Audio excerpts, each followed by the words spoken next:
Good morning all. ઓપીડીમાં ઘણી બધી pregnant woman આવતી હોય છે અને કહેતા હોય છે કે દૂધ નથી ભાવતું.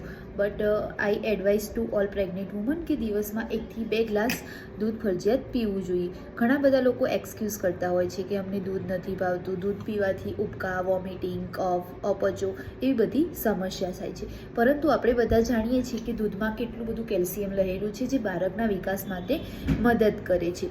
તો આપણે એ લોકોને અલ્ટરનેટિવ, એમને દૂધ નથી ભાવતું તો એના અલ્ટરનેટિવમાં એ લોકો શું લઈ શકે છે? તો બધા બાફેલા કઠોળ લઈ શકે છે, લીલા શાકભાજી, પાલક છે, ગાજર છે, દૂધમાંથી જે ઘરે બધી બનાવટો બનતી હોય, સમલાઈ, કસાસ, પનીર, દહીં, એ બધું જ લઈ શકે છે.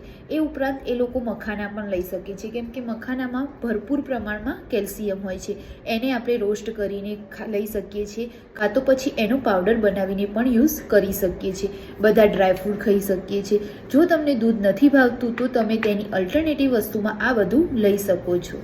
Thank you.